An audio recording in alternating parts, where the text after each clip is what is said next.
Some last words are peaceful, others feel strange or chilling. In this video, we look at 5 celebrities whose final moments left behind disturbing last words. These short, quiet messages came just before sudden deaths, and they still leave people wondering what was really going through their minds before the end.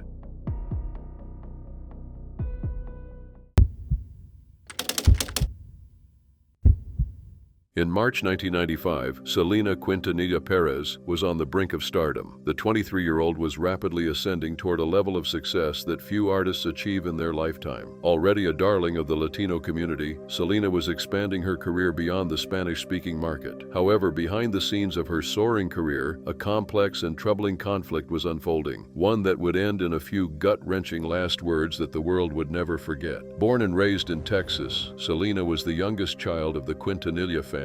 From a young age, she began performing with her siblings in their band, Selena y los Dinos. Despite initial rejection from many venues in Texas for singing a male-dominated genre, her talent prevailed. After winning the Tejano Music Award for Female Vocalist of the Year in 1987, a title she would keep for 9 consecutive years, her fame grew rapidly. She released a series of successful albums which solidified her place in Latin music history. In 1994, she became the first female Tejano artist to win a Grammy Award. She had just begun recording her first English-language album, aiming for crossover success. Selena, who was now called the Queen of Tejano music, stood on the edge of international superstardom, but her promising career and her life were threatened by someone Selena considered a friend and a trusted associate. Yolanda Saldivar had started as a devoted fan, eventually convincing Selena's father to let her form a fan club in 1991. Over the years, she became close to the family, running the fan club and later managing Selena's boutiques. Yolanda gave up nursing to work for Selena, but according to the Quintanilla family, she misused her access to the singer's finances, embezzling thousands of dollars. By late 1994, employees began raising concerns. Staff numbers had been drastically reduced, and boutique finances were in disarray. Complaints about Yolanda's behavior surfaced. She was kind only when Selena was present and cruel when she was away. Despite warnings from others, Selena remained loyal, refusing to believe Yolanda would harm her. In early March 1995, Selena's father confronted Yolanda with financial evidence. She failed to provide answers and showed little emotion. Selena began pressing Yolanda to return missing financial records, which she repeatedly promised to deliver. On the morning of March 31st, Selena met Yolanda at a Days Inn motel in Corpus Christi. Yolanda had claimed she had been assaulted and convinced Selena to take her to a hospital where doctors found no evidence of assault. The two returned to room 158. There, Selena again asked for the documents. An argument escalated. Selena quickly realized Yolanda had a gun. As the singer turned to flee, Yolanda drew the .38 caliber revolver and shot her in the back. Selena, gravely wounded, ran from the room, leaving a blood trail stretching nearly 400 feet through the motel. She made it to the lobby before collapsing. With her last breath, she identified her killer by name and room number: Yolanda Saldivar, in room 158. These words proved crucial. Selena was rushed to the hospital, but efforts to revive her failed. She was declared dead from hypovolemic shock at 1:05 p.m. The public reaction was immediate and overwhelming. News of her death interrupted programming across major networks. Fans traveled from around the country to mourn outside her home, boutiques, and the crime scene. Churches held vigils. Within days, more than 60,000 mourners gathered to pay their respects. Selena was laid to rest at Seaside Memorial Park in Corpus Christi. Her passing was compared to the deaths of cultural icons like John Lennon and Kurt Cobain. On April 16th, then-Governor George W. Bush declared Selena Day in Texas. In the aftermath, Yolanda was arrested after a tense standoff with police. During her trial, she claimed the shooting was accidental, the result of a failed attempt at taking her own life. The jury rejected her account, convicting her of murder and sentencing her to life in prison with the possibility of parole after 30 years. In March 2025, her request for parole has been denied. Selena's posthumous album, Dreaming of You, debuted at #1 on the Billboard 200, marking the first time a Latin artist had achieved that feat. Her legacy only grew. A 1997 biopic and a 2020 Netflix series helped introduce her to new generations. She remains one of the most influential and best-selling Latin artists of all time, her memory preserved in music, fashion, and the hearts of millions.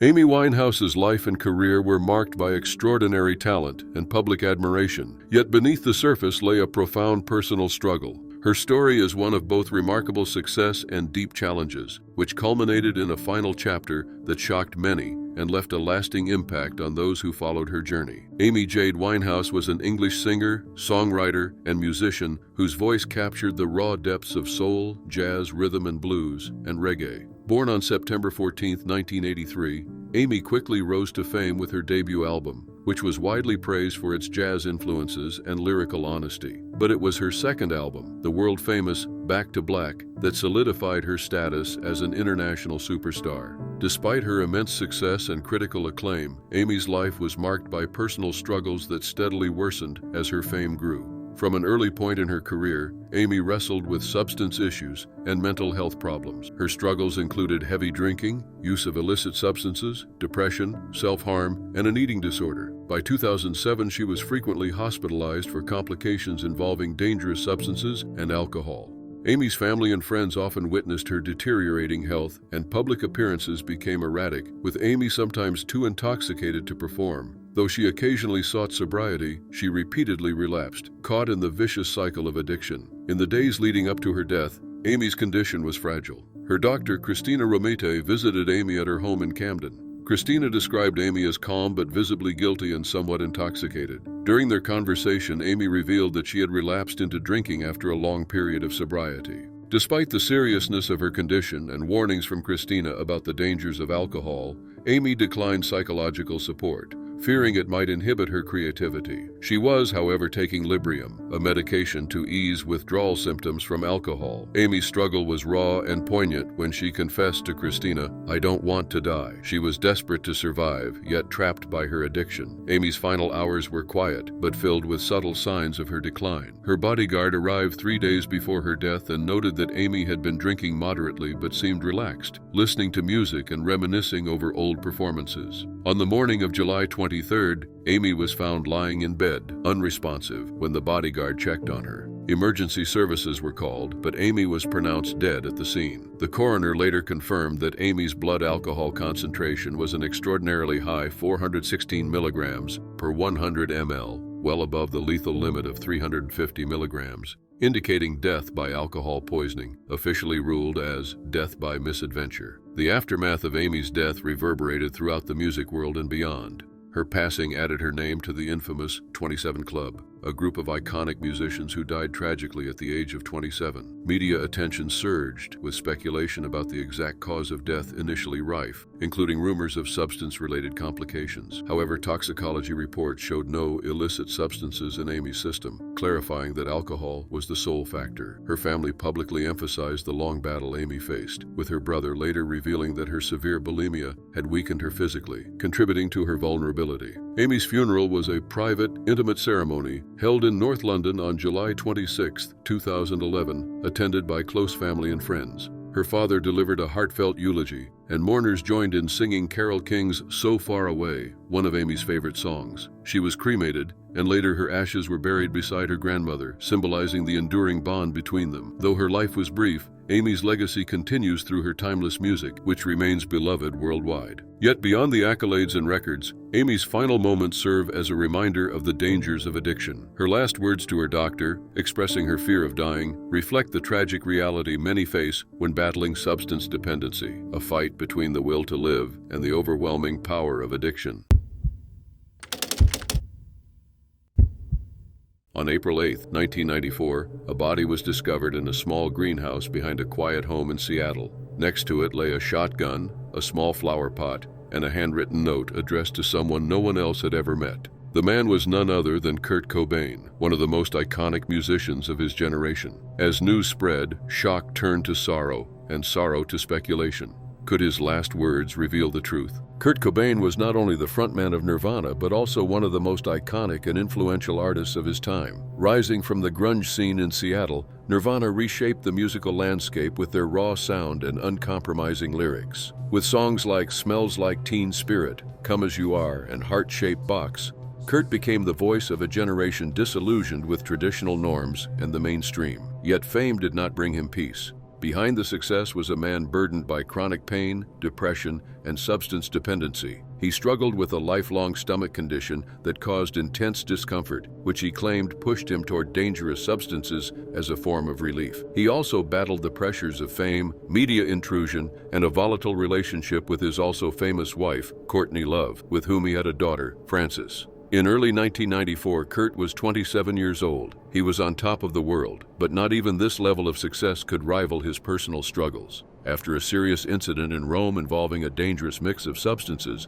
officially described as an accident, he was admitted to the Exodus Recovery Center in Los Angeles. Just 2 days later, he fled by scaling a 6-foot wall. From there, events moved quickly. On April 2nd, he returned to Seattle and bought shotgun shells, telling a taxi driver he had been burglarized and he wanted to protect himself. Unbeknownst to the public, Kurt had previously lost access to firearms following 2 police interventions. As such, to avoid further issues, Kurt had a friend of his purchase this new shotgun. The details of the next few days are murky. On the morning of April 8th, Gary Smith, an electrician hired to install security lighting, arrived at Cobain's home and discovered the body. At first, he thought Kurt was asleep until he noticed blood coming from his ear. Near his body was the shotgun and a note stuck into a flower pot with a pen. The Remington 20-gauge shotgun lay inverted on his chest, with his left hand wrapped around the barrel. Forensic examination later revealed a high concentration of a powerful narcotic, equivalent to 1.52 milligrams per liter of morphine in his blood, as well as traces of Valium. Puncture wounds were found on both arms, indicating recent injection. Although some questioned whether someone could have fired a shotgun after taking that amount of a depressant, toxicology experts noted that tolerance levels vary widely. The goodbye letter found near his body, addressed to his childhood imaginary friend Boda, contained several haunting lines, including a lyric from Neil Young, "It's better to burn out than to fade away." This line, placed near the beginning of the note, came to symbolize the tragedy in popular memory. Toward the end of the letter, there were personal references to Courtney and Frances, which some believe may not have been written by Kurt himself. A handwriting practice sheet discovered in Courtney's possession later fueled speculation about possible forgery. These details, combined with gaps in the investigation, such as the fact that the shotgun wasn't tested for fingerprints until a month later, led to renewed scrutiny. Several documentaries have questioned the official narrative and continue to influence public opinion. The aftermath was profound. On April 10th, nearly 10,000 fans gathered at Seattle Center for a public vigil. Courtney read parts of the note aloud in a recording and later appeared in person to distribute some of Kurt's clothing to mourning fans. Kurt's body was cremated and his ashes were divided and spread in various meaningful locations. One portion was scattered into McLean Creek in Olympia by Frances during a private ceremony arranged by his mother. Despite the official ruling that Kurt had taken his own life, speculation about his death has never fully disappeared. In 2014, 20 years after his passing, police developed previously undeveloped film rolls showing clearer images of the scene, sparking another wave of discussion. Though authorities again concluded it was a self-inflicted death, requests to reopen the case still arrive weekly. Fans, investigators, and even some journalists remain unsatisfied with the official version. Kurt Cobain's life and death continue to evoke strong emotions. Celebrated for his authenticity and raw talent, he became both a symbol of rebellion and a cautionary tale. His final words are marked by pain and confusion, but also by a deep concern for his family and a frustration with a world that seemed to misunderstand him. To this day, his story remains one of rock music's most haunting legacies.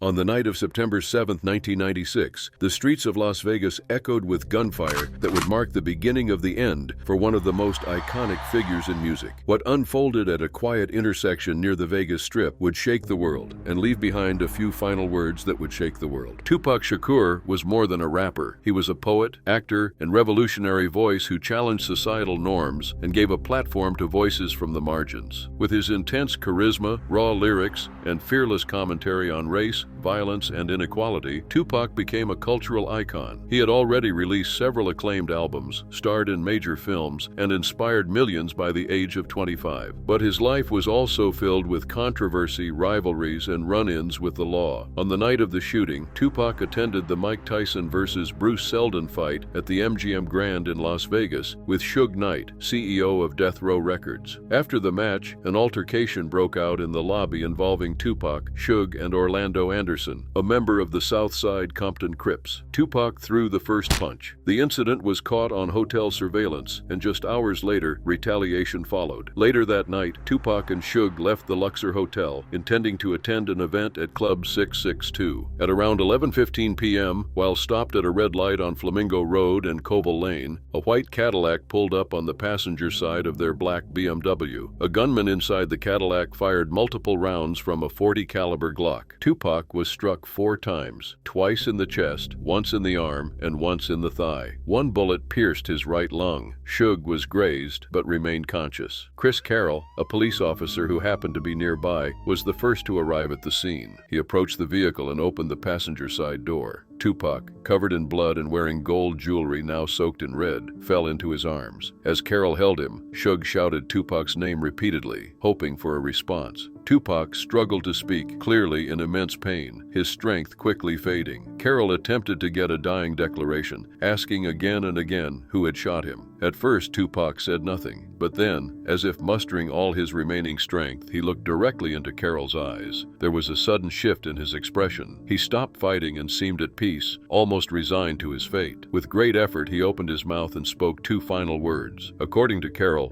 those words were, "Fuck you." Moments later, Tupac began to gurgle and lost consciousness. He was rushed to the University Medical Center of Southern Nevada. Doctors worked tirelessly to stabilize him. He was placed on life support, endured multiple surgeries, and eventually had one of his lungs removed. Despite sedation and even a medically induced coma, he remained in critical condition. He briefly regained consciousness once when his girlfriend, Kidada Jones, played Vincent by Don McLean at his bedside. His condition worsened rapidly, and on September 13th, Tupac died of respiratory failure and cardiac arrest. He was 25 years old. His death left a permanent mark on music, culture, and his millions of fans worldwide. Tupac's final words were not a whisper for help or a plea for justice. They were a defiant echo of his life, unyielding, unfiltered, and unforgettable.